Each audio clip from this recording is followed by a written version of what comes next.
Haleluya. Reka twongere dushimire Imana yacu, twongere tuyishimire uburinzi bwayo bugituriho, twongere tuyishimire imbabazi zayo zihoraho kuri twebwe, na n'ubu iba yaduhaye amahirwe yo kongera kurama, ari ukugira ngo yongere iduhishurire umugambi wayo kuri twe. Izina ry'Imana rihabwa icyubahiro. Nk'uko twagiye tubyumva ku byigisho byagiye bibanza, turi kwiga ibyigisho byo kwihana, tudashaka ko tugarukira ku kwihana no kubabarirwa ibyaha gusa, ahubwo dushaka kugera ku rugero Imana iduhamagarira kugeraho, rwo kugera ku kunesha icyaha, ko kugera ku mugambi Imana iduhamagarira kugeraho, ku butungane, aho Imana ishaka gufata umuntu ikamugezaho atsinda icyaha kandi bigakunda. Reka dushimire Imana rero ko ikiduhaye agahe ko gukomeza gutega amatwi ibi byigisho, ariko tuzirikana ko aya mahirwe ntabwo azahoraho. Ntabwo azahoraho, niyo mpamvu ndarikira buri muntu wese wumvira ijwi rivugira mu muntu, ariko ari ijwi ry'Imana riri guhamagarira umutima we kongera kwisubiraho, kugira ngo he kubaho kunanira Imana, he kubaho igikorwa giteye ubwoba cyo gutuka umwuka wera, ahubwo twemerera Imana itugeze ku rugero iduhamagarira kugeraho. Tugiye kureba amagambo akomeye cyane yerekana ukuntu ubu buntu n'izi mbabazi tugirirwa n'iri jwi ririmo kurangurura ryerekana urugero umuntu akwiye kugeraho, ko iri jwi rigiye guhagarara.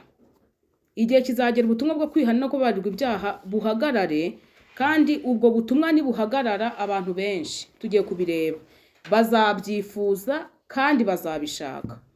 Ushobora kuvuga uti ibyo ni ugukabya, ariko inyandiko zitwereka ko ibintu byakomeje kwinginga, ukuri kwakomeje kwinginga umunyabyaha igihe kirekire, umunyabyaha akanga kubyitaho, akanga kubiha agaciro. Igihe kizagera ibyo yasuzuguye igihe kirekire noneho abikenere. Reka mbere yuko dutangira tubanze dusenga Imana. Urakoze Mana yacu, urakoze soko y'imbaraga zacu, urakoze mufasha utajya ubura kuboneka mu byago no mu makuba, utuye ahirengeye mu ijuru ahategerwa n'icyaha, uravuga bikaba, wategeka bigakomera. Iyo ukinguye ntawe ukinga, kandi niyo ukinze ntawe ukingura. Icyubahiro kibi cyawe iteka ryose. Turi imbere yawe, turi imbere y'ijambo ryawe. Iri jambo niryo waremesheje isi n'ibirimo byose, kandi iri jambo rifite ububasha n'ubushobozi bwo kongera kuturemamo umutima mushya. Ndakwinginze kugira ngo twemere ububasha bw'iri jambo bukore ikintu gikomeye mu mitima yacu, biduhindure bazima nk'uko ubyifuza, bitugeze ku rugero rw'igihagararo dushakira, bitugeze ku rugero duhinduka abaneshi bigakunda, maze izina ryawe rigahabwa icyubahiro. Igihe dukomeje kwiga bino byigisho, Mwuka w'Imana twuzure, kandi yaba uvuga yaba uwumva, dufate ibyemezo bidakuka byo kuba mu ruhande rwawe, kandi ibyo ushaka byatuma tuzagira iherezo ryiza, tukakubona tudakozwe n'isoni. Ubiduhere ubuntu mu izina rya Yesu. Amen. Tugiye kuganira amagambo ari muri Amose igice cya 8. Tugiye kuganira amagambo ari muri Amose igice cya 8. Buriya igihe kirageze kugira ngo ubutumwa bw'imbabazi burimo bubwirwa isi, abantu bamenye hirya yo kubwanga uko bizagenda, kuko abantu benshi bazabwemera, kandi abantu benshi nabo bazabwanga. Kuko dutangira iki cyigisho nababwiye ko inyandiko itubwira ko ubutumwa bwiza bw'ubwami kuba buzigishwa mu isi yose, ntabwo ari uko abantu benshi bazabwemera, nta nubwo ari uko abantu bose bazabwemera, ahubwo ngo buzavugwa kugira ngo bube ubuhamya buhamiriza amahanga. Ubwo rero umuntu ashobora kumva ubutumwa bwo kwihana bukomeje kugarukirana, akavuga atari igihe babivugiye, ubu baba bumva abantu badafite amatwi yo kubyumva. Ariko turashaka kureba mbese hirya y'uko ubu butumwa buvugwa abantu bakanga kubwemera, hazakurikiraho iki? Iri somo riri muri Amose ryerekana ukuntu ubu ngubu hariho uburumbuke, reka bari ko mbyita. Ijambo ry'Imana riratangwa mu buryo bwisanzuwe, ku buryo ahantu hose umuntu ashaka ubutumwa arabuhabona. Aho ikoranabuhanga ryaziyeho rwose, ari abafite amatelefone manini, ari abafite amaradiyo, ari abafite amateleviziyo, ubutumwa buratambuka nk'uko bikwiriye.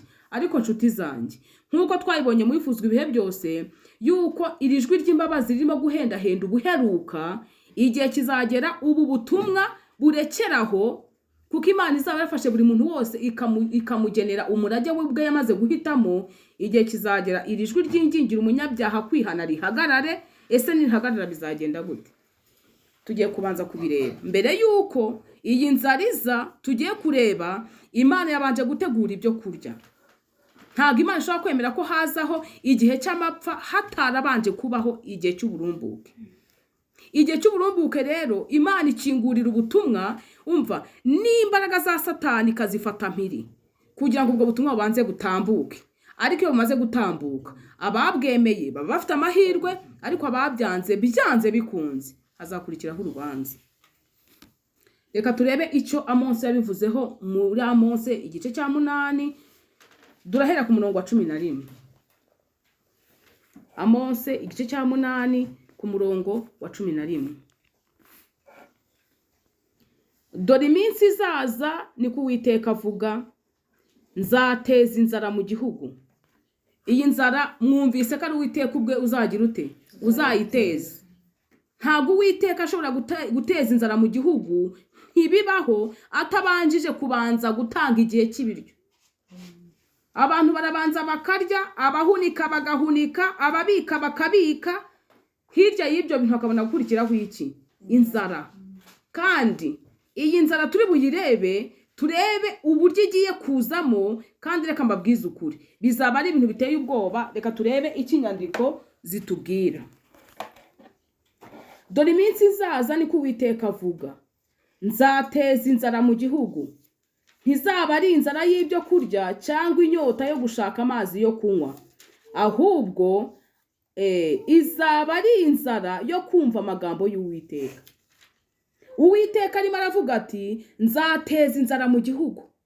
Kandi iyo nzara Uwiteka azateza ntago azaba ari inzara y'ibyo kurya, nta nubwo izaba ari inzara y'amazi, ahubwo abantu bazagira inzara yo kumva amagambo y'iki?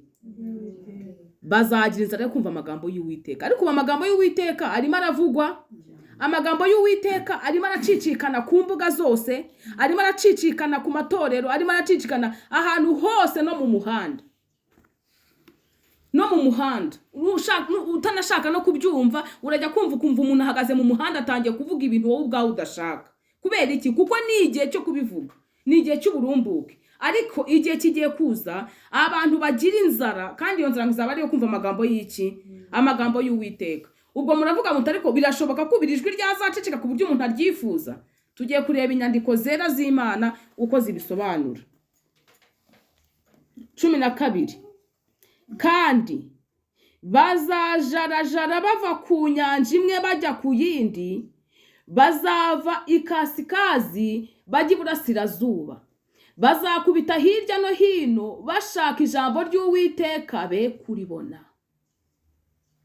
Ubu ibintu birakwizanira wicaye, ukumva ijwi ry'Imana ririmo rirarangurura ari gusaba kwiyunga n'Imana, ukabyanga bigusanze aho biri. Ariko igihe kizagera umuntu ave ku nyanja imwe ajye ku yindi, ntabwo azaba agenda n'imodoka.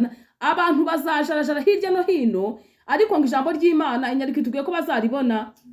Ntabwo bazaribona. Bya bindi byabingingaga igihe kirekire bibacicikanira iruhande, babitesha agaciro, igihe noneho kizagera. Kandi reka mbabwire, ari ijambo ry'Imana abantu basuzuguye, ari abarivuga basuzuguye, igihe kizagera iryo jambo barishake, kandi ntabwo bazarishaka ryonyine, bazanarishakana n'abagize gute? N'abarivugaga. Niko inyandiko itubwira. Ubu umuntu aravuga ibyanditswe by'abantu batari kuri ibyo yigize, ari kuri iterabwoba rye, ariko igihe cyose usanga ari guca ibikuba. Yego niko bimeze, umuntu agacira umuntu, ntibakirirwa bazana ibintu by'iterabwoba.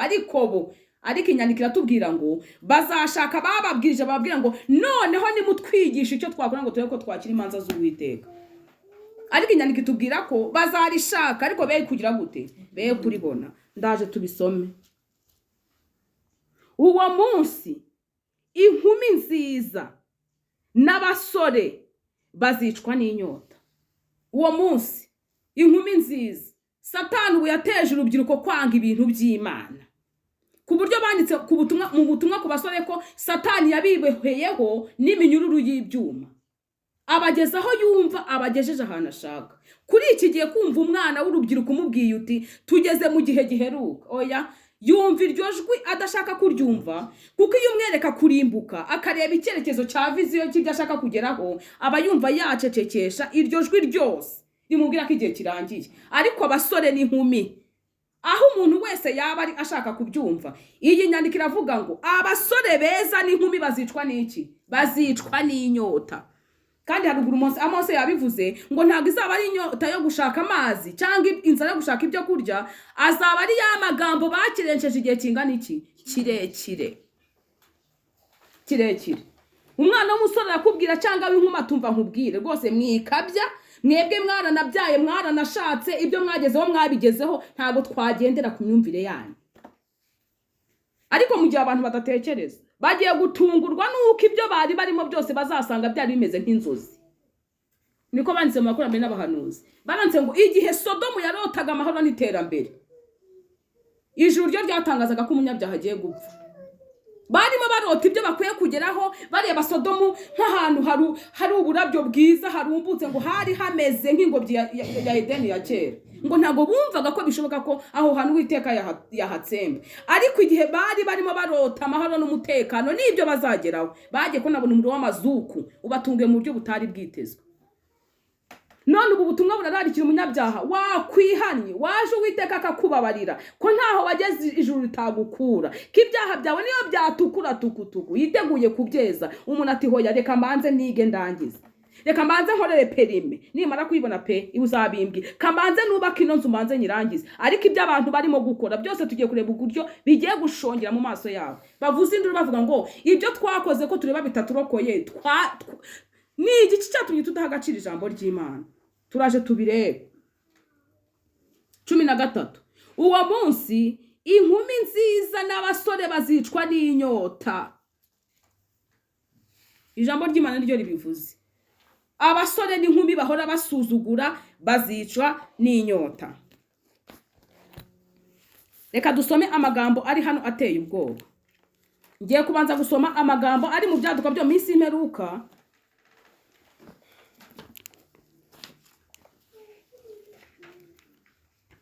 Ku cyigisho cya mbere.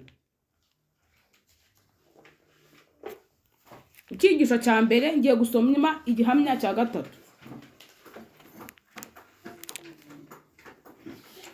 Igihe cy'amakuba agomba kugenda yiyongera kugeza ku mperuka kiri hafi cyane. Amakuba azagenda agabanuka, amakuba azagenda agira gute? Yiyongera. Kugera ku mperuka kiri hafi cyane. Nta munota n'umwe dufite wo gupfusha ubusa. Isi ihangayikishijwe n'umwuka w'intambara. Ubuhanuzi bwo mu gice cya 11 bwa Danieli buri hafi yo kugera ku musozo wo gusohora kwabwo guheruka. Twugarijwe mu buryo budakebakeba n'igihe cy'amakuba. Amakuba atarigeze kubaho uhereye igihe amahanga yabereyeho. Ibi ni ibintu bidusatiriye bigiye kutugeraho, ariko abantu barimo bararota amahoro, barimo bararota umutekano, barimo bararota iterambere. Ariko intekerezo zabo Satani ntabwo azemerera kureba kuri aya makuba yugarije isi. Tugomba gukanguka tugasaba umwami Yesu ngo adupfumbatisha amaboko ye ahoraho, kugira ngo atwambutse ibihe by'urubanza biri imbere yacu turi mu mutekano wuzuye. Dukwiriye gusaba Imana ikintu cyaturokora gusa, ikadupfumbatisha iki? Amaboko yayo. Naho ubundi igihe cy'amakuba atigeze kubaho kigize gute? Kiradusatiriye cyangwa se kiratwegereye kandi kitugezeho. Ndasoma andi magambo ari mu byaduka byo minsi y'imperuka. Ku gihamya c'111 tuhajyane turebe. Inzara izaba iri gutera mu by'umwuka, abantu bajarajara bashaka ijambo ry'Imana batari buribone, kandi no mu isi bazaba barimo ntabwo hazaba hari umutekano. Mu byaduka byo minsi y'imperuka ku gihamya c'111.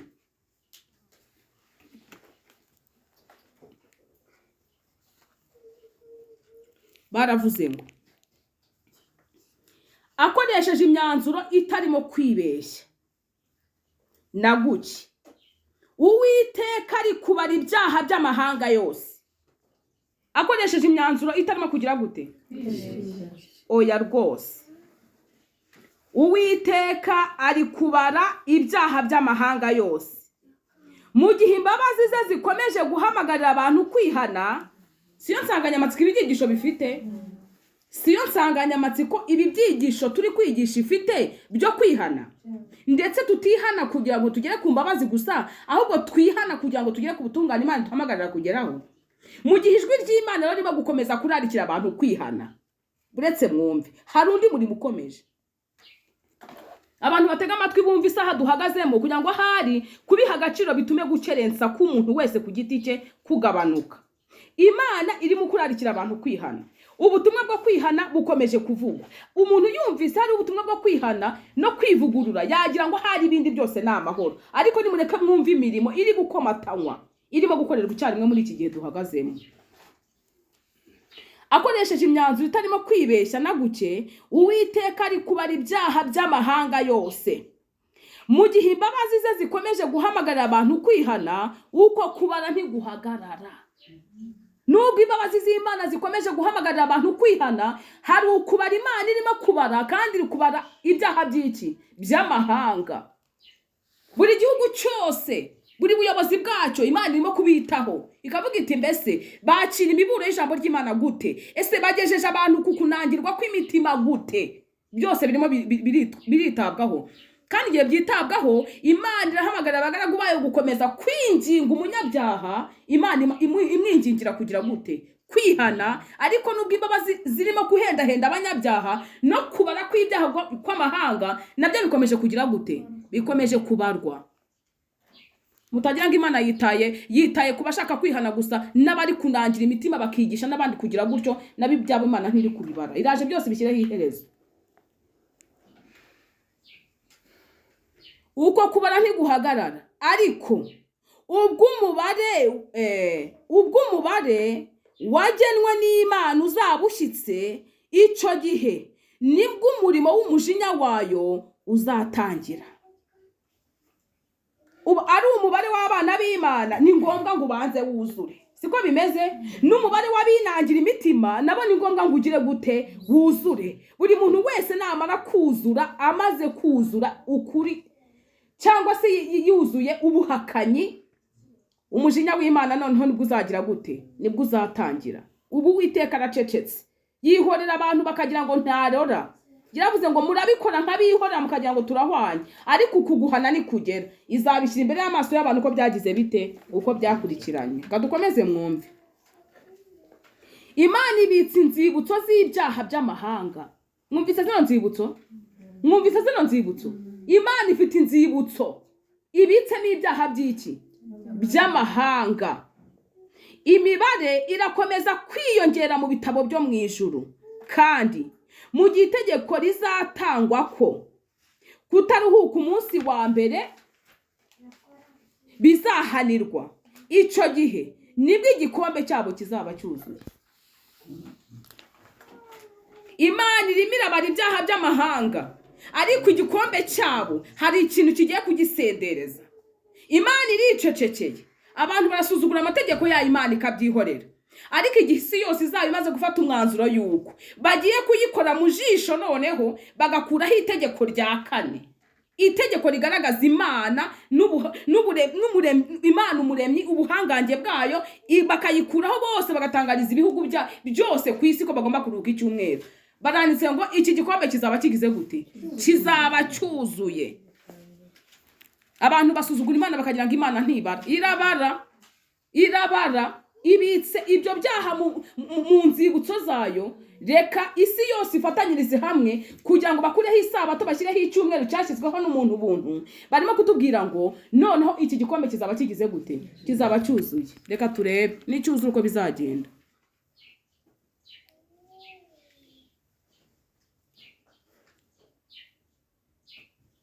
Imana iri kwandika mu bitabo ibyaha by'amahanga. Igihe nikigera ubwo gukiranirwa kuzaba kurenza ingabano z'imbabazi z'Imana zari zarashyizweho mbere, kwihangana kwayo kuzarangira. mu gihe umubare w'ibyaha byanditswe mu bitabo byo mu ijuru uzaba umaze kuzura, umujinya w'Imana uzagurumana. Mwumvise ko izi mbabazi turimo twigisha, izi mbabazi turimo turarikira abantu kwakira, igihe kizagera Imana ikazihagarika. Mwabyumvise? Igihe kizagera Imana ivuge ngo igihe nahereye umuntu imbabazi nkamwingingira kuzakira, none igihe kirageze, imbabazi zanjye zigize gute? Zirarangiye. Bona nubwo Imana yihanganira umunyabyaha igihe kirekire, hariho urugabano umunyabyaha adashobora kurengaho. Iyo urwo rugabano ruheruka rugezweho, nibwo amahirwe n'imbabazi arangira, maze agatangira umurimo w'ubutabera. Aya magambo ubu umuntu aba yavuga mu rurimi rw'Ikinyarwanda, aya magambo arakomeye cyane. Aya magambo arakomeye cyane. Imbabazi z'Imana zizagira iherezo, izihagarike, kandi tugiye kureba Yesu namara kuvugira mu buturo bwira ngo birarangiye. Turaje turebe ukuntu abantu benshi cyane bakerenjeje ijwi, aho ryavugiraga no mubo ryavugiragamo, igihe kizagera bashyira ubunenganenzi n'agasuzuguro hasi, birukanka inyuma y'ibyabasize. Turaje tubirebe. Igihe kiraje ubwo abantu mu mafuti yabo no mu bukobanyi bwabo bazagera ku rugero rw'ubugome Uwiteka atazabemerera kurenga. Nibwo bazamenya neza ko ukwihangana kwa Yehova kugira aho kugarukira. Igihe kiraje ubwo kwihangana kw'Imana kuzagira iherezo. Baratubwiye ngo nibwo abantu bose bazamenya ko ukwihangana kwa Yehova kugira aho kugira gute.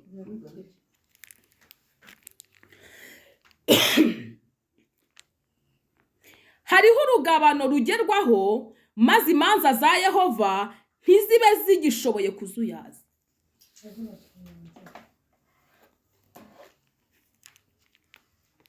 Hariho urugero rugerwaho, maze imanza za Yehova ntizibe zigishoboye kuzuyaza, zigishobora kuzuyaza. Imana igahagurukira guhana.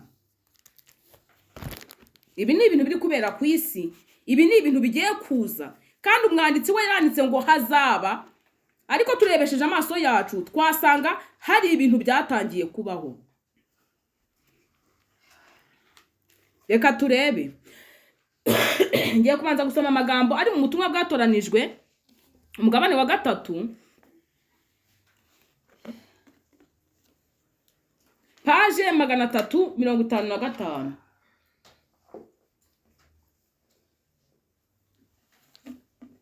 Ubutumwa bwatoranijwe, umugabane wa 3, page 355. Imana ifite ububiko burimo imanza zo guhora.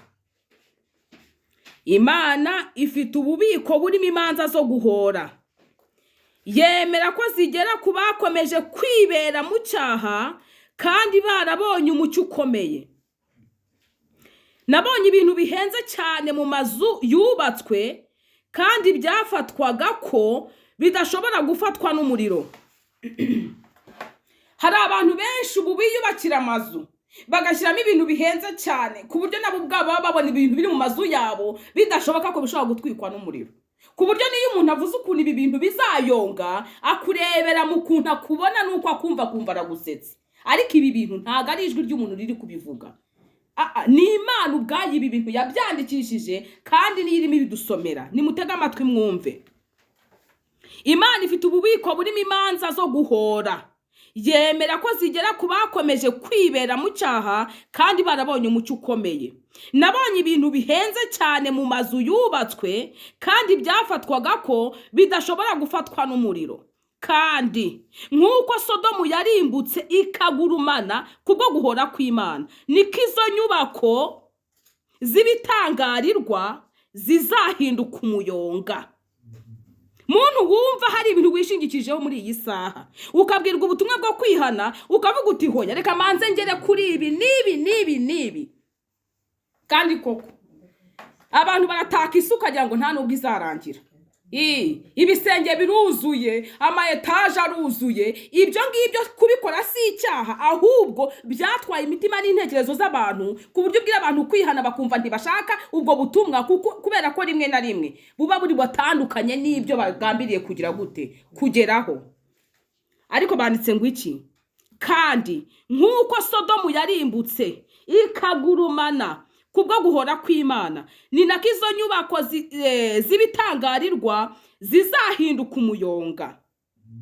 Nabonye amato, ibi umuja w'Imana arabyeretswe, nabonye amato yari atwaye amafaranga menshi cyane, ari guhangana n'amazi, afite imbaraga, ashaka uko yahangana n'imiraba izikuka.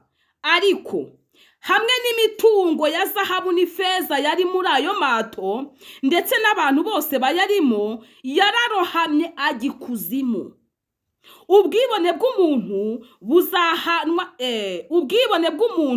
buzahambanwa n'ubutunzi yarundanyije mu nzira y'uburiganya. Ubwibone bw'umuntu buzahambanwa n'ubutunzi yarundanyije mu nzira y'uburiganya.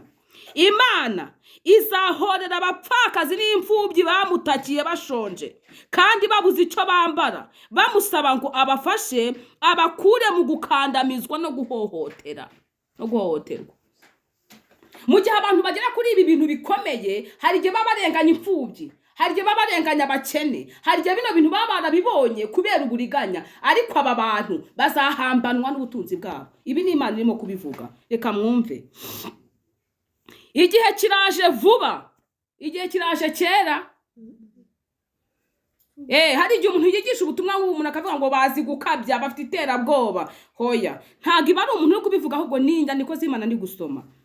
Hano baranditse ngo igihe kiraje vuba, ubwo mu isi hazaba umubabaro udashobora gukizwa n'amavuta yomora yakozwe n'umuntu. Igihe kiraje vuba, ubwo mu isi hazaba umubabaro udashobora gukizwa n'amavuta yomora yakozwe n'umuntu. Ni ukuvuga ngo umubabaro uzaba uri ku isi, nta mwana w'umuntu uhumeka umwuka wo mu mazuru wagira icyo akora kugira ngo umubabaro uhagarare. Uyu ni umubabaro utegereje abantu. Kandi ikintu kibabaje, uyu mubabaro utegereje abantu bari kurota amahoro n'iterambere. Baravuga bati hoya nta kibi kiriho.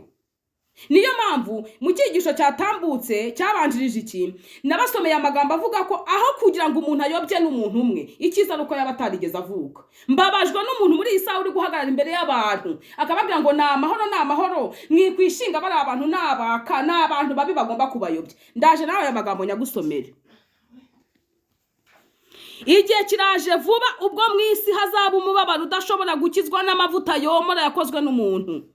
Ibihimbano byo kwishyeshya bigaragaza ubuhangange bw'abantu bizahinduka umukungugu na mbere y'uko kurimbuka gukomeye guheruka kuza ku isi.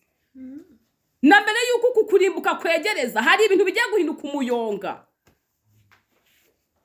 Sinzi niba ayo magambo ndi buyagereho hano. Umenya no mu gitabo cy'inama zigirwa itorero, aho banditse igihe cy'imperuka, baranditse ngo hari ibintu abana b'abantu bakoze babona bikomeye, ngo bubaka amazu bakayagerekeranya y'ama etaje. Umuja w'Imana yarabwiwe ati itegereze urebe, ngo nawe itagiye kureba abona abantu barundanyije amazu maremare cyane y'ama etaje, ngo ayo mazu yari yarubakiwe kugira ngo anezeze ba nyirayo kandi atere ishyara abaturanyi babo.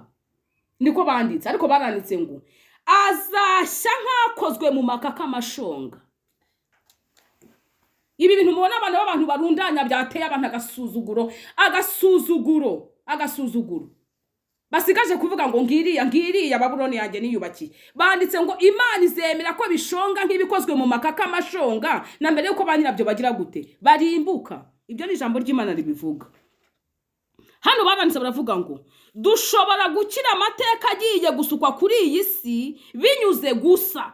Ubwo wumva umuntu uzaba ariho afite umutekano wenyine gusa aho bizava.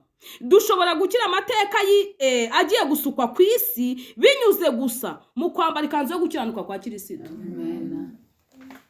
Umuntu uzaba uri mu ruhande rwiza ibingibi bitamureba, ni umuntu uzaba gusa yambaye ikanzu yo gukiranuka kwa Kristo. Uyu muntu wambaye ikanzu yo gukiranuka kwa Kristo se ubwo Imana izamurokora?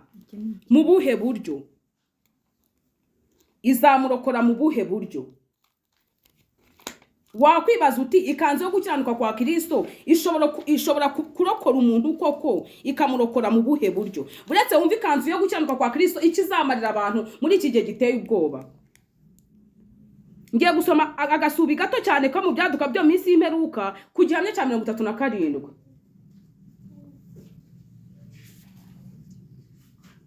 Baranse baravuga ngo amahanga ari kuvurungana, ibihe byo guhangayika bitugezeho, imitima y'abantu icogojwe n'ubwoba bw'ibyaduka muri iyi si, ariko abana b'Imana bazumvira ijwi ryayo mu nkubi y'umuyaga rigira riti mwitinya. Batubwiye ko umuntu uzakira uku kurimbuka ku isi ari umuntu uzaba wambaye ikanzu yo gukiranuka kwa Kristo. None hano baratubwiye ngo igihe imivurungano izaba igeze ku isi, ahaho nimukomeza kubisoma muzasangamo ibintu byerekana ko n'igihe Yesu azaba yamaze kuvugana umunyabyaha mu murimo yawo ushoje, ngo ibintu byose bizava ku murongo wabyo kugeza ubwo n'inyanja zizatogota nk'inkono. Muzasoma kino cyigisho muzakomeze mu kigi. Izi nyanja zirageze ubwo zitogota, ibintu byose bihinduka umuryo, ibintu byose bita umurongo wabyo. Ariko ikintu gitangaje, umuntu wese wemeye ubu butumwa bwo kwihana akabwemera bw'ukuri, akazamuka Imana ikamugeza ku rugero rw'igihagararo umushakira, baratubwiye ngo abizera Imana bazumvira ijwi ryayo mu nkubi y'umuyaga rigira riti ninjye mwitinya. Ninjye ibaze kuvuga ngo abo mu isi bose badagazwe, babuze aho bahungira, ariko kubera ikanzu yo gukiranuka kwa Kristo wakiriye, ijwi kumva yakubwiye ngo witinya ninjye.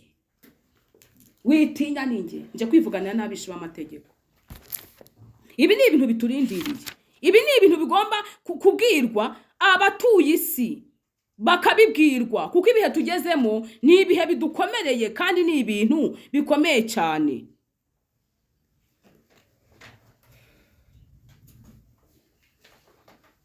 Reka dusome mu butumwa bwatoranijwe umugabane wa 3 nanone ku ipaje ya 356 n'isubi nakwiti ya 2.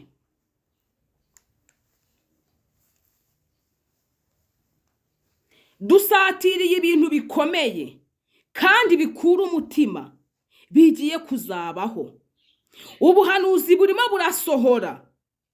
Urugamba ruheruka ruzaba rungana gute? Ruzaba ari rugufi. Bino bintu birimo kwihuta. Ibi bintu birimo birihuta.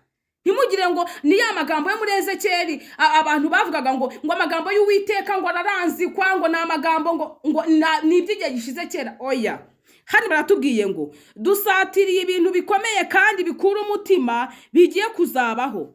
Ubuhanuzi burimo burasohora. Urugamba ruheruka ruzaba rugufi ariko ruzaba ruteye ubwoba. Ruzaba ari rugufi ariko ruzaba ari urugamba rugize gute? Ruteye ubwoba. Intambara zo hambere zizongera zihemburwe. Ari magambo yarantangaje.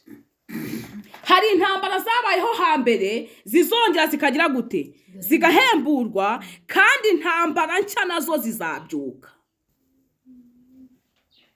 Izo tujya dusoma zatambutse, hari izizongera Satana zisubizemo. Yego, hari izo ubwazo zari zihagije kuba uko ngewe nawe tumeze muri iyi saa tutazitsinda. Ariko nta nubwo arizo gusa, kuko batubwiye ngo intambara zo hambere zizongera zihemburwe, intambara nshya nazo zizabyuka. Dufite umurimo ukomeye tugomba gukora. Umurimo wacu ni ibwirizabutumwa. Tugomba guhagarara. Umurimo wacu w'ibwirizabutumwa ntugomba guhagarara. Imiburo iheruka igomba guhabwa isi, gushyira ahagaragara ukuri muri iki gihe birimo imbaraga yihariye. Mbese ibyo bizamara igihe kingana iki? Barashubije ngo ni agahe gatoya cyane. Mu gihe ibi bintu bidusatiriye baratubwiye ngo tugomba kubwiriza ubutumwa, ariko baravuze ngo ese uku kubwiriza ubutumwa turi kuvuga bizamara igihe kingana iki? Wowe uteze amatwi ahari wavuga uti nta gihe batabivuze kandi nta gihe batazabivuga. Ariko inyandiko iratubwiye ngo ese mu gihe ibi bintu birimo kwisuka ku isi, ubutumwa bukaba burimo kubwirizwa, ngo mbese bizamara igihe kingana iki? dusanze ubutumwa buzakomeza kuvuga igihe kirekire. Baravuze ngo buzamara igihe kigufi bingana iki, gito cyane. Bizamara igihe gito cyane. Reka turebe igihe ubu butumwa buzaba burimo burangira bushoje uko bizagenda. Turebe abantu barimo kumva rino jwi, bari kumva buno butumwa, bagakomeza kubibona nk'ibintu bisanzwe, bakumva ni ibintu bazumva bakongera bakumva. Reka turebe uko umuja w'Imana yabyanditse mu nyandiko z'ibanze ku ipaje 219.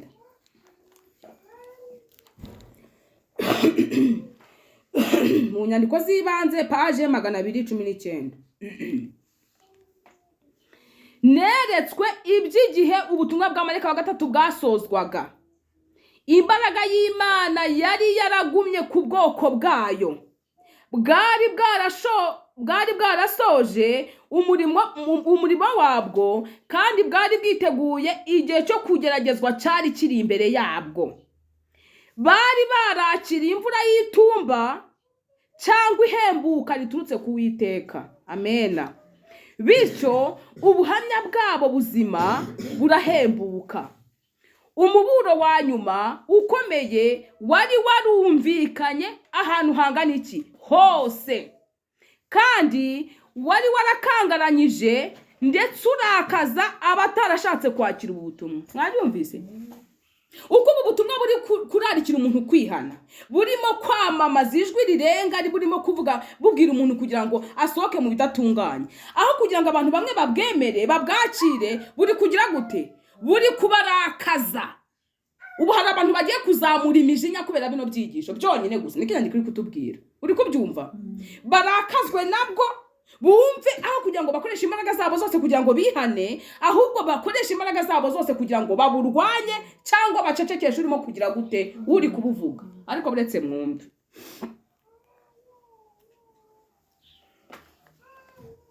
nabonye abamarayika bakora hirya no hino mu ijuru. Umumarayika wari ufite ihembe ririmo wino ku itako rye yagurutse mu ijuru avuye mu isi, maze amenyesha Yesu ko yarangije umurimo we. Abera babazwe kandi bashyizweho ikimenyetso. Nuko mbona Yesu wakoreraga imbere y'isanduku irimo amategeko 10, ajugunya urwabya rw'imibavu hasi, azamura amaboko ye, maze avuga n'ijwi rirenga ati bigize bite, birarangiye. Ubundi bukazaba kabaye. Iri jambo nirivugwa mu buturo bwo mu ijuru ngo birarangiye, nta jwi ryongera kurarikira umunyabyaha rizongera kumvikana. Nta butumwa burari ku munyabyaha bumubwira kuva mu ntege nke ngo ajye mu mbaraga buzongera kumvikana. Ikintu kibabaje, urumva ko inyandiko irimo iratubwira ko ubu butumwa buzakangaranya kandi bubyutse umujinya w'abantu bashaka kurwanya ubu butumwa, bashaka no kurwanya ababuvuga.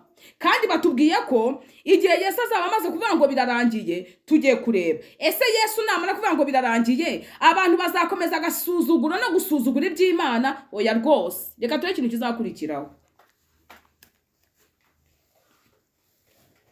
Azamure avuga ijwi rirenga ati birarangiye. Maze ubwo Yesu yatangazaga ati ukiranirwa gumye akiranirwe, uwanduye mu mutima gume yandure, umukiranutsi agumye akiranuke, uwera gumye yezwe, abamarayika bose bakuramo amakamba yabo.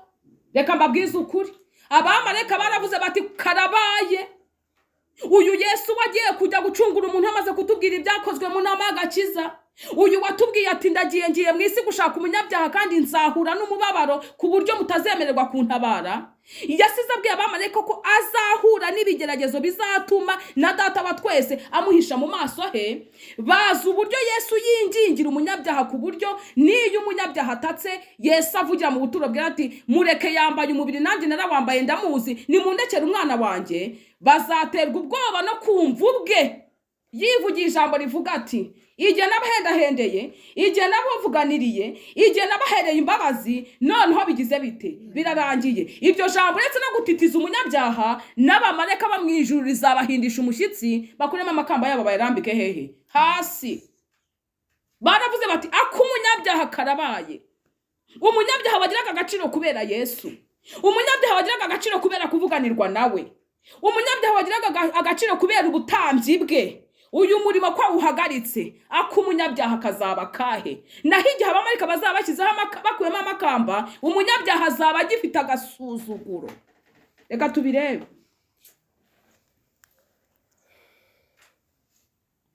Urubanza rwose rwari rwamaze gufatirwa umwanzuro waba uw'urupfu cyangwa ubugingo. Mwumvise ijambo riteye ubwoba? Igihe Yesu azaba amaze kuvuga ngo birarangiye, oya nta mwanzuro uzongera gufatwa wundi mushya. Uzaba akatiwe ubugingo azaba yakatiwe by'iteka ryose, uzaba yakatiwe urubanza rwo kurimbuka azaba arimbutse by'iteka ryose. Reka turebe. Urubanza rwose rwari rwamaze gufatirwa umwanzuro waba uw'urupfu cyangwa uw'ubugingo. Ubwo Yesu yakoreraga umurimo we mu buturo bwera, urubanza rw'abakiranutsi bapfuye rwarakomezaga maze rugera no ku bakiranutsi bari bakiriho. Ubwo bagiye kutubwira igihe Yesu yari akiri mu buturo bwera avuganira umunyabyaha ibyari biri gukorwa. Kristo yari yaramaze guhabwa ubwami bwe, yari yaramaze guhongerera ubwoko bwe kandi yarahanaguye ibyaha byabo. Amena. Yesu azavuga ngo birarangiye amaze guhongerera ubwoko bwe no kubahanaguraho icyaha cyose. Abantu bakira ubu butumwa azajya kuvuga ngo birarangiye abashyizeho ikimenyetso cy'amaraso ye bwite. Avuze ngo aba ni abanjye bwite. Aba bantu ntacyo Satani azaba agikoze ngo yongere kubakura mu buntu bw'Imana. Azaba afite umwanya wo kubasuzugura no kubajoga, ariko Yesu azaba yamaze kuvuga ngo bafite ubugingo buhoraho kandi icyo ndagisinye birarangiye. Abazaraga ubwami bari bamaze kuboneka. Ubukwe bw'umwana w'intama bwari bumaze gutaha, kandi ubwami no gukomera k'ubwami bwose bwo mu ijuru bwari bwamaze kwegurirwa Yesu n'abazaragwa agakiza. Amena. Kandi Yesu yagombaga kwima akaba umwami w'abami n'umutware utwara abatware. Aho ni urugendo rw'abakiranutsi bazaba bamaze gushyirwa mu mwanya wo gukiranuka. Reka twumve babandi basuzuguye iby'Imana uruhande bazaba bahagazemo. Igihe Yesu yari asohotse ahera cyane, numvise kujegera kw'inzogera zari ziri ku ikanzu ye. Ahangaha bazanye umurimo mu buturo bwera. Muzi ko n'ubundi gihe mu buturo bwera bwo mu isi, igihe umutambyi mukuru yabaga agira ahera cyane, yabaga afite inzogera. Yego, yabaga afite inzogera ku birenge, ku buryo byanatumaga umunyabyaha yagiriyeyo yahoraga atega amatwi inzogera ngo yumve ko umurimo wo guhongerera ukiri kugira gute, ukiri gukorwa. Yabyumviraga ku nzogera zabaga ziri ku birenge by'umutambyi mukuru. None hano mwumve, igihe Yesu yari asohotse ahera cyane, numvise kujegera kw'inzogera zari ziri ku ikanzu ye, maze ubwo yaragiye igicu kinini cy'umwijima kibudukira abatuye isi. Umva, abari mu isi barimo kwikanga icyerekezo cy'amahoro n'iterambere, ariko ndagira ngo mbase nk'abaha ishusho ntoya cyane bigiye kubaho. Baratubwiye ngo umurimo wo kuvuganira umunyabyaha nusoza, Yesu agahaguruka ahera cyane harimo kuvuganira umunyabyaha, nta kindi kizaba gisigaye ku isi ni uko umwijima wicura burindi uzahita ugira ute, uzahita ubudikira isi. Iyo bavuze isi kandi ntimugire ngo ni umwijima uzabudika isi izuba ntirive, ahubwo ni umwijima uzabudikira abanze kwihana. Retse mwumve.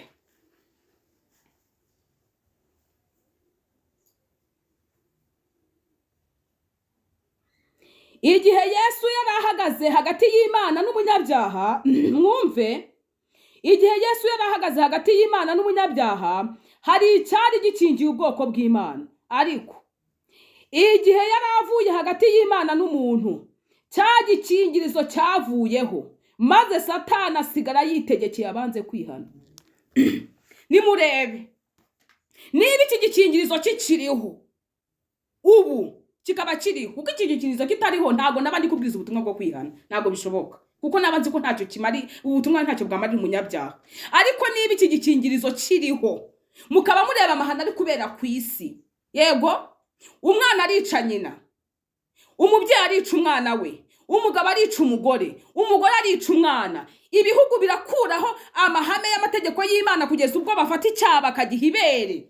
Kandi iki gikingirizo kiriho. None baratubwiye ngo iki gikingirizo nikivaho, Satani azasigara yitegekeye abanze kwihana. Ngaho wowe ufite ubwenge tekereza, ukurikije ibintu biri kubera ku isi iki gikingirizo kiriho, iki gikingirizo nikivaho Satani agategeka banze kwihana, arabategeka mu buhe buryo?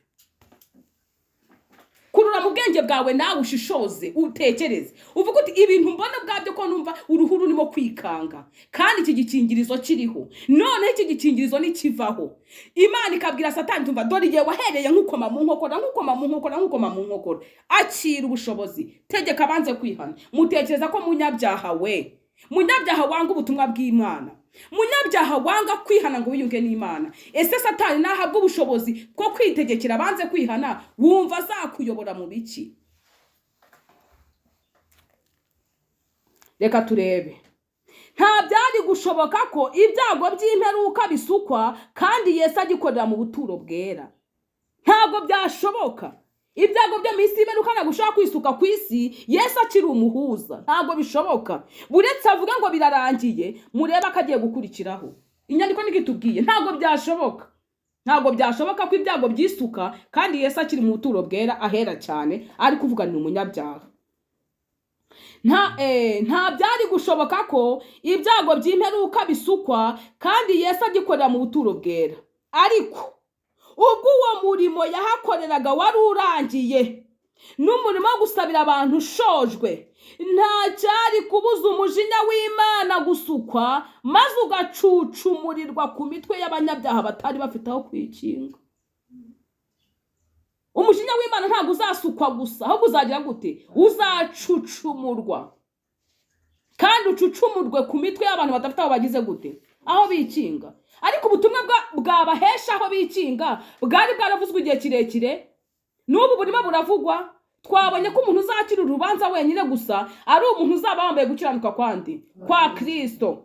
Ubu butumwa turi kubwiriza uyu munsi nubwo kugira ngo iyi kanzu yambare nshuti yanjye, ariko ndagira ngo impamvu nsomye n'amagambo, impamvu nyujijemo kino cyigisho, ndagira ngo nereke abantu bari kumva ubu butumwa ko badakwiye kuzana ubunenganenzi no kuba bumva ntacyo bitayeho, kuko hirya y'ubutumwa bumva hazaza iki? Urubanza. Reka nkomeze.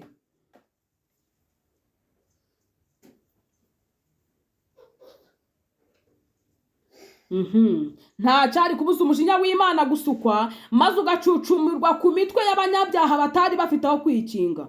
Bari barakerenceje agakiza. Muze kumva amagambo akomeye kuko aha hantu ngiye kugira niho hatumye njya kuzamura kino cyigisho. Mwumve.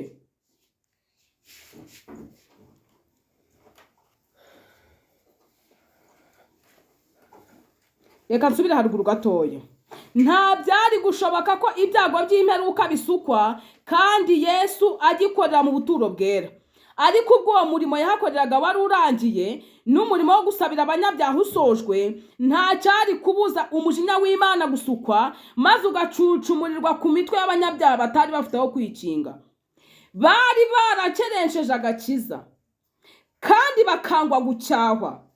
Muri icyo gihe giteye ubwoba, Yesu amaze gusohoza umurimo we w'ubuhuza, abera bari bari imbere y'Imana badafite umuvugizi. N'abera ubwabo bari bahagaze imbere y'Imana badafite iki? Badafite umuvugizi. Wakwibaza ko gukiranuka kwa Kristo cyangwa ubuhuza bwe ariko butuma umuntu ahagarara imbere y'Imana. Wakwibaza abera bo bazaba bahagaze imbere y'Imana nta muhuza kubera iki? N'ubundi twahuzwaga no gukiranuka kwa Yesu, niko tujyana imbere ya Data wa twese kugira ngo gusenga kwacu kumvikane, niwe tujyana nk'igitambo cyacu gikuraho ibyaha, n'ubundi uwo mwambaro Kristo azaba yamaze kugira gute? Kuwutwambika.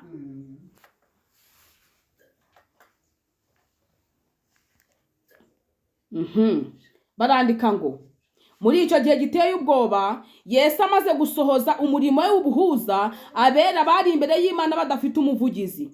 Urubanza rwa buri wese rwari rwamaze gukatwa. Uw'agaciro wese yari yabazwe. Yesu yinjiye mu rugo, Yesu yatinze gato mu rugo rw'ubuturo bwera bwo mu ijuru, maze ibyaha byose byari byaricujijwe. Igihe Yesu yari akiri ahera cyane, bishyirwa kuri Satani. Barimo kutugarura umurimo wo mu buturo bwera, kuko murabizi ko umutambyi mukuru iyo yamaraga kweza ubuturo bwera abikoze rimwe mu mwaka, yafataga imyanda yose yavuye mu buturo bwera bwabaga bwarandujwe mu mwaka wose akabishyira kuki ku ihene Azazeli ikarohwa hehe mu butayu, ikoherwa mu butayu. None batubwiye ngo Yesu namara kurangiza uyu murimo nawe azatinda mu rugo rw'ubuturo bwera ho gato, azafata ibyaha byose byicujijwe, we ntabwo azabishyira ku ihene ahubwo azabishyira kuri inde? Kuri Satani. Ubwo navuga ati ibyaha kanaka yakoze yaranyemeye, ibyaha kanaka yakoze yaranyemeye, akira bisubirane, niwe wari warabimukoresheje. Igihe azaba bihaye Satani, uwanze kwihana wese azagumana ibye, azagumana ibye. Baranditse mu Ifuzwa ibihe byose, wenda amagambo tuzageraho tugiye kwiga icyigisho cy'Ikaruvari. Baranditse baravuga ngo nta munyabyaha ushobora guha agaciro uburemere bw'icyaha, azaha agaciro uburemere bw'icyaha Yesu yamaze kuvugana umunyabyaha mu murimo yawo ushoje, ngo azahura n'uburemere bw'icyaha bungana nuko Yesu yabwumvise. Kandi mumenye kuko Yesu yabwumvise nuko umutima we waturitse. Nkadukomeze. Urubanza rwa buri wese rwari rwamaze gufatirwa umwanzuro, uw'agaciro wese yari yabazwe. Yesu yatinze gato mu rugo rw'ubuturo bwera bwo mu ijuru, maze ibyaha byose byari byaricujijwe. Igihe Yesu yari akirahera cyane, bishyirwa kuri Satani, we nkomoko y'icyaha, akaba yaragombaga kugerwaho n'igihano cyabyo. Mwabyumvise? Abihanye bose nta bihano by'ibyaha bazahura nabyo, ibihano by'ibyaha bakoze byose bizaryozwa Satani. Ariko uwanze kwihana azumva uko Imana ihora icyaha. Reka dukomeze mwumva, n'amagambo ntabwo ndayarangiza. Nabonye Yesu akuramo imyambaro ye y'ubutambyi, maze yambara imyambaro ye ikomeye cyane ya cyami. Ku mutwe we hari amakamba menshi agerekeranye, yavuye mu ijuru azengurutswe n'ingabo z'abamarayika benshi. Muri icyo gihe ibyago by'imperuka byagwaga ku batuye isi. Bamwe bivovoteraga Imana kandi bayituka, abandi bihutira gusanga ubwoko bw'Imana, barabwinginga ngo bubigishe uko barokoka imanza zayo. Urumva igihe abantu bazibukira kubwira ababwiriza n'ababigisha ngo nimutwigishe? Ariko ubu muranyumvira, nyuma y'igihe si igihe, iyo mbimenya n'ijambo rizi mpitagiye. Ubu ababwiriza barabwiriza kuko twarabonye ko Imana yamagana icyaha ikoresheje abagaragu bayo. Ariko biramara bikoresha umuntu akumva se ni kanaka ari kuri nawe, ari kuri nawe, ari kumva iki ijambo ry'Imana rivuga. Bamwe bivovoteraga Imana kandi bayituka, abandi bihutira gusanga ubwoko bw'Imana, barabwinginga ngo bubigishe uko barokoka imanza zayo. Ariko abera nta kintu bashoboraga kubamarira.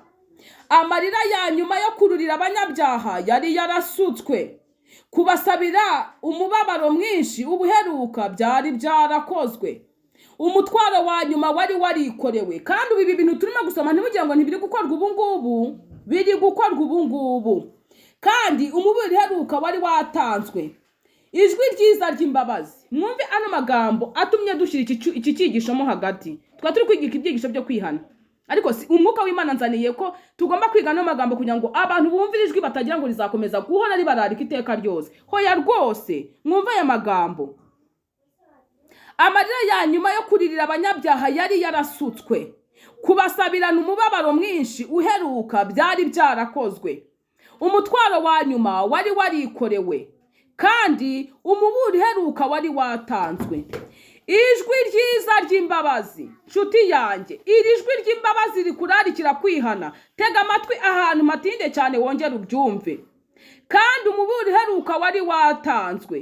Ijwi ryiza ry'imbabazi ntiryari ricyongeye kubararika. Iri jwi rirari ku munyabyaha riraje riceceke.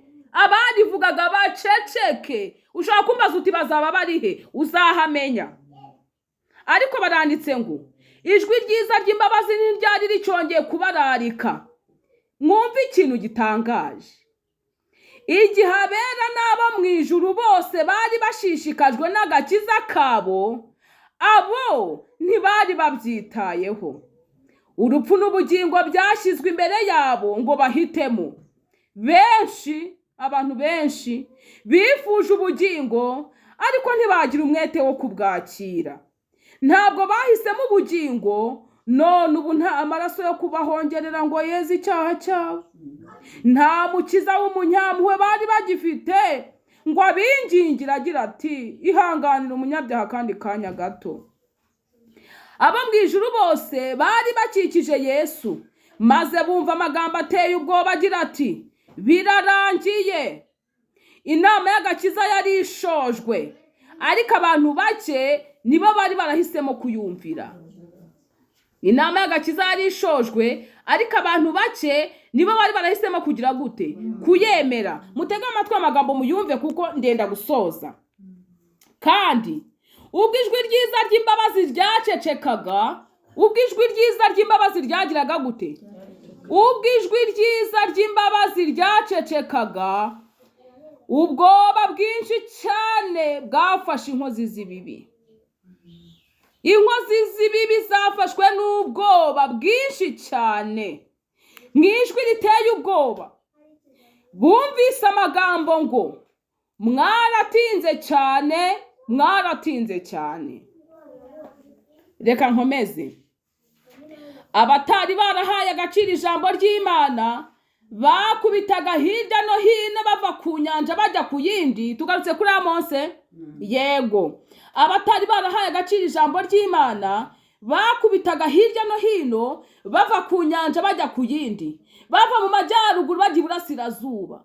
Bashakishaga ijambo ry'Imana. Nimwumve igihe abo bantu bashakishaga ijambo ry'Imana, ijambo marayika yavuze. Iri jambo marayika yavuze ryanteye ubwoba cyane. Reka nsubiremo mwumve. Abatari barahaye agaciro ijambo ry'Imana bakubitaga hirya no hino bava ku nyanja bajya ku yindi, kandi ibyo aba bantu bazaba bagiye gushaka nibyo barimo kumva bicaye muri salo bageretse akaguru ku kandi. Ariko kubera ko bazabitesha agaciro, noneho bazava ku nyanja bajya ku yindi barimo kugira gute? Barimo kubishaka. Bava mu majyaruguru bajya iburasirazuba bazashakisha ijambo ry'Imana. Marayika aravuze ati ntibazaribona. Ngo aciye iteka ntibazaribona. Ku isi hari inzara, ntabwo ari inzara y'ibyo kurya cyangwa inyota yo gushaka amazi, ahubwo niyo kumva amagambo y'Uwiteka. Nimwumve amagambo ateye ubwoba. Niki batajyaga gutanga? Mwabyumvise? Niki batajyaga gutanga ngo bumve ijambo rimwe ribabwira ko Imana ibemera? Aba bantu bavaga ku nyanja bajya ku yindi, bava iburasirazuba bajya iburengerazuba. Baratubwiye ngo aba bantu ni igiki kintu batajyaga gutanga ngo bumve ijambo rimwe gusa ryerekana ko Imana ibemera? Ni amafaranga se yari kuyatanga yose? Ni ama etaje se yari kwemera agasenyuka? Ni amashuri se ntiyari no kuyageramo? Ese ni igiki batari gutanga? Aba bantu bari kujarajara bingana gutya, ni igiki batari gutanga ngo bumve ijambo ribabwira ko Imana ibemera? Nyamara ntacyo bari bagitanze, ahubwo bagombaga gukomeza kugira inzara n'inyota. Bagiye bakerensa agakiza uko bukeye n'uko bwije. Bagaha agaciro ubutunzi bw'isi n'ibinezeza byayo, bakabirutusha ubutunzi bwose n'ingororano byabo mu ijuru. Banze Yesu. Ikintu giteye ubwoba. Aba bantu banze nde? Banze Yesu kandi ntibaha agaciro abera be. Bangaga Yesu nabi Imana itumye ngo bajye kubabwira, nabo bakagira bate? Bakabanga, bakanga n'abera be. Uwanduye nakomeze kwandura iteka ryose. Iri ni iteka riteye ubwoba abo mu isi bategereje gucibwa. Abanga kwihana iri jambo bazaribwirwa kandi rizaba rimeze nk'inkuba, ntabwo bazaribwirwa n'umuntu. Ni ijambo rizaba ryumvikana mu mitima yabo bumva ngo nimugire inzara n'inyota iteka. Ngiye gusoma amagambo asoza. Ubwo abanyabyaha bababazwaga n'ibyago by'imperuka, benshi bararakaye cyane.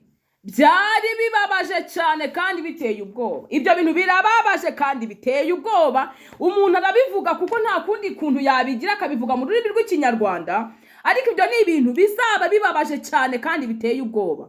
Ababyeyi, hari ababyeyi mu isi bumva abana babo barya uko bashaka, bakambara uko bashaka, bumva babarihirira mu mashuri meza. Nicyo kibahangayitse. Nicyo kibahangayitse iby'urubanza ruzakurikira ababyeyi ntibibareba ariko igihe kigiye kugera umva mwitakanane ibyiza mwakoreye mu isi bihinduka amacuho ibyiza wabagejejeho mu isi ibyiza mwakoreranye muri mu isi bizahinduka zeru bizahinduka umwanda bazakuga bati kuki cy'agaciro atari cyo wadukoreye ndetse mwumve ubwo abanyabyaha bababazwaga n'ibyago by'imperuka benshi bararakaye cyane byari bibabaje cyane biteye ubwoba ababyeyi bitakanaga n'abana babo babarakariye cyane abana nabo bikaba bityo ku babyeyi babo abahungu bitakanaga na bashiki babo ndetse n'abakobwa n'abasaza babo bikabuko nimwumva akavuye isi igiye kwinjiramo urusaku rw'imiborogo byumvikanaga ahantu hose abantu babwirana bati ni wowe wambujije kwakira ukukuri umva gusubiranamo ni wowe wambujije kwakira ukukuri kuba kunyijije iki gihe giteye ubwoba abantu bahindukiriye abashumba bashyize mu dukubo ngo ababwiriza mubwiriza wowe uri kubwira abantu ngo ni amahoro twize amagambo mu gitondo mu cyigisho cyabanje avuga ngo ibyari kuba byiza nuko waba utarigeze uvuka aho kugira ngo uhagarare ku ruhimbi cyangwa uhagarare ubwiriza umuntu ku buryo wayobya ubugingo bw'umuntu umwe icyaba cyiza nuko waba utarigeze uvuka reka wumve rero ingaruka zo guhora uhagaze imbere y'abantu babembetereza womora uruguma rw'abantu babwira ngo ni amahoro nta kibi kiriho kandi kurimbuka gusatiriye umuntu buretse uwo muntu wakomeje gutangariza amahoro ibyago bimwisukeho ndaje ngo usomere ko bizakugendekera abantu bahindukiriye abashumba aribo babwiriza niko bashyize mu dukubo babo babarakariye cyane kandi babitakana bavuga bati ntabwo mwatuburiye mwatubwiye ko abatuye isi bose bazahinduka kandi mwateraga hejuru muvuga muti ni amahoro kugira ngo mutumare ubwoba bwose twagiraga ntabwo mwigeze mutubwira ibyerekeranye n'iyi saha kandi n'abatuburiye ibyayo mwavuze ko ari abantu babi babaka bashobora kuturimbura aya magambo ntabwo avugwa aravugwa abo baka bareke tubahaye igihe bareke nabo reka nabo bazaje babivemo umva aba bantu utangariza amahoro wakagombye gushyira hejuru cyane ukaburira abantu ibyaha byabo ukabararikira kwihana igihe kirageze bakubwira bati hoya n'abavugaga iby'iyi saha mwavugaga ngo iki mwaratubwiraga ngo tubirinde n'abantu babi babaka bashobora kutuyobya ariko aba bantu bagira abantu ngo ni amahoro umva ukuntu banditse baratubwiye ngo nabonye kaba abagabura batigeze barokoka umujinya w'Imana ububabare bwabo bwari bwikubye inshuro 10 bwabo bayoboraga uyu mubabaro utavugwa mu magambo umuntu uhagarara imbere y'abantu akamubwira ngo ni amahoro nta kibi kiriho nimubareke oya nabaka mutakwishinga buriya butumwa nimutuze Imana izabahindura Imana izabeza nimutuze baranditse ngo aba bantu ntibazakira umujinya w'Imana umubabara babayobora uzagira bo bazaba bawukubye inshuro zingahe inshuro 10 nshuti zanjye uravuga uti abantu bazavuga bati ntabwo mwatuburiye iby'iyi saha ariko njyewe ndabikubwira nkubwira ngo ku isi hagiye kubaho umubabaro udashobora komorwa n'amavuta yakozwe n'umuntu ibyishingiro biremeshwa biraje bishonge birangire inkono ziraje zibire ibishyitsi biraje bitigisiye isi ku buryo umubabaro abana n'abantu bazagira nta mwana uzibuka ko afite nyina nta mugore uzibuka ko afite umugabo nta umugabo uzibuka ko afite umugore hoya buri muntu wese azaba avuza induru nkaho ari we umubabaro ureba wenyine abantu bazabwira abantu kuki mutatubwiye ariko ntabwo uzavuga ngo ntiwabyumvise kuko niba ufite amatwi yumva ukaba ufite ubwenge butekereza urasabwa kwita kuri ubu butumwa nk'ubuvuye mu ijuru niko ntabwo ikomeye ivuga nshuti yanjye twabonye ko kugira ngo abantu bakire akaga kagiye gutera ku isi nta kindi kintu cyabarokora gusa ni ukwambara ikanzu yo gukiranuka kwa Kristo ubu butumwa abantu bazifuza bava ku nyanja bajya ku yindi burimo buraguhamagara none habukubwira ngo umva erega nta kure wageze ku buryo Imana itahagukura erega nta byaha wakoze ku buryo Imana itakubabarira Yesu aravuga muri uyu mugoroba ati noneho ubwo umaze kumva akaga kegereje reka turebe isomo Imana iri kutubwira kuri uyu mugoroba kugira ngo hatazagira uvuga ngo ese nari kubigenza gute reka turebe muri Yeremiya niryo somo tugiye gusoresha.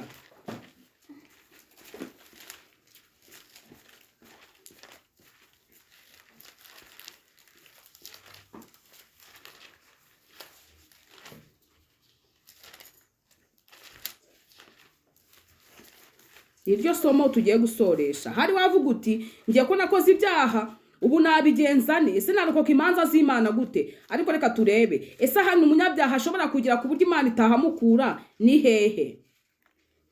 Mumbabarire ni Yesaya igice cya mbere. Yesaya igice cya mbere dusome iri jambo riri ku murongo wa 18. Tubonye ko aka kaga kegereje kagiye kwisuka ku isi, kuzakarokoka gusa nuko uzaba umuntu yambaye ikanzu yo gukiranuka kwa Kristo, azaba afite imico yo gukiranuka kwa Yesu. None muri Yesaya igice cya mbere umurongo wa 18 haratubwira ngo iki? Nimuze tujye inama ni kuwiteka avuga. Ese kuba Imana ifata umunyabyaha wabaye akahebwe ikamubwira ngo ngwino tujye inama, mbese Imana ni nyarukundo? Mbese Imana ni nyebambe? Mbese Imana ni nyembabazi? Mikawe yaravuze ngo nta yindi Imana ihwanye nawe. Nimuze tujye inama ni kuwiteka avuga. Naho ibyaha byanyu byatukura nk'umuhemba birahinduka umweru bisa na sheregi, naho byatukura tukutuku birahinduka nk'ubwoya bw'intama bwera. Nimwemera mukumvira muzarya ibyiza byo mu gihugu, ariko nimwanga mukagoma inkota izabarya, kuko akanwa k'Uwiteka ariko kagize gute? Kabivuze. Reka twemere kujya inama n'Uwiteka. Reka twemere ko ibi byago kugira ngo tubikire ari uko twakwivuvunika mu rukundo rwe, kandi nitumara kubona twamaze kugira mu rukundo rwe nk'uko icyigisho cyabanjirije iki ngiki cyabivugaga, tugume ku muzabibu, tugume kuri uwo muzabibu, dukomeze tunyunyuza amakakama ava muri uwo muzabibu kugeza ubwo imibereho ya Kristo ihinduka iyacu, aba ari byo bidukingira kugira ngo ubwo umujinya w'Imana uzabucucumurwa ku banyabyaha, tuzumva ijwi ritubwira ngo nimuhumure bana banjye. Ibyo nibyo mbifuriza, nanjye nifuriza ngo Imana ibiduhere ubuntu mu izina rya Yesu. Amen. Reka dusenge Imana. Urakoze Mana yacu, izina ryawe rihabwa icyubahiro. Urakoze kuko ukitubereye ahirengeye. Urakoze cyane kuko ijwi ry'imbabazi rigikomeje kurarika. Tubonye igihe ijwi rizaba ricecetse ko ibintu bizayogayoga, ibintu bizahinduka umwaku, ibintu bizahinduka umwanda. Turakwinginze kugira ngo nk'uko Zaburi ya 91 habivuga, havuze ko uba mu bwihisho bw'isumba byose azahama mu gicucu cy'ishobora byose. Uzaduhe kuba dufite ubwugamo muri wowe, maze ubwo tuzabona ikidukingira, izina ryawe rizahabwa icyubahiro. Igihe ubu butumwa bw'imbabazi butarasoza, igihe ijwi ry'ingingo umunyabyaha ritaracecekeshwa, uhe buri wese amahirwe yo kumvira umwuka wera. Ubunyacyaha budutandukanya nawe ubuhishure rwose. Mana, utazahaguruka ku ntebe y'imbabazi ngo uvuge ngo birarangiye, usoze umurimo w'imbabazi hari icyaha cyatwihishe. Ahubwo mwuka w'Imana niyinjire mu mitima sakasake, nagaragaza ikitaragenze neza muri twe, kugira ngo tukihane Yesu akiri umuhuza wacu, kugira ngo ubwo azavuga ngo birarangiye, ibyaha byacu byose azabishyira kuri nyirabyo, maze tubohokere kuzaba mu bwami bwawe. Ngaho nsabiye umugisha abantu bazumva kino cyigisho, nsabiye umugisha abantu bazumva ibyakibanjirije, uzabahe gufata umwanzuro kugira ngo batazicuza bavuga ngo iyo mbimenya, ahubwo bazabe bari mu ruhande rwawe. Ibyo ushaka n'ibyo ukunda, ibyatuma tuba muri iyi si y'imburabuturo dufite ibyiringiro by'uko twemera, ubiduhere ubuntu mu izina rya Yesu. Amen.